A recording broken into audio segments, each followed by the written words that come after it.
Hey folks, so today I've got with me here, this is the Boss livery, Hugo Boss livery Mercedes DTM. This is the 1991 DTM Mercedes and it's a good looking model, and well, it's been licensed by Mercedes and it's got this whole great hologram.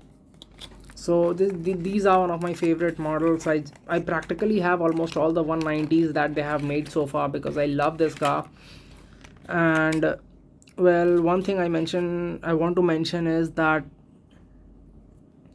when I got this model initially, for the first time of all my 190s, the hood ornament, the highlight of this car was broken. And shout out to the seller Harsh Bhai that he was very proactive in replacing it. And I mean, I just appreciate such acts of kindness because it shows that how committed you are towards your customers, even though he could have done nothing about it. Maybe it happened in transit, but still appreciate the gesture.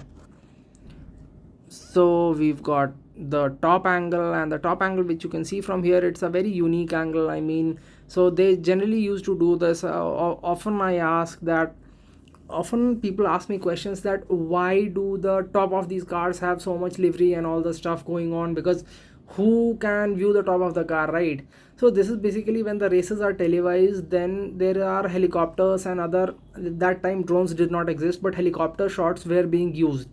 So the aerial shots, they capture this part.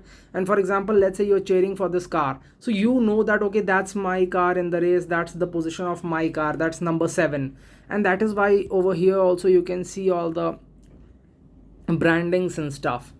So I hope that explains in case you had that question in mind. Then we have got the side livery. The wheels are good looking and the livery and all, it's pretty good. It's a unique livery. It's not everyone's cup of tea. Some might like it, some might just not. Then we come on to the front. The front has always been the highlight of these cars, especially with that 3D hood ornament. It has been the the most beautiful part of this car ever since these models have been launched. So nothing else in this, same story, and detailing is good. The grille looks good, the lights look good, the indicators look good.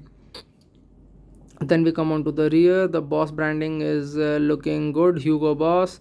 Then we've got Telcon, Shell, Dunlop, Shell. The tail lamps look good, the exhaust looks good, and overall it looks pretty neat. And the spoiler, most importantly the spoiler, these also, they have got rubberized mirrors so that in case you touch them accidentally they don't break.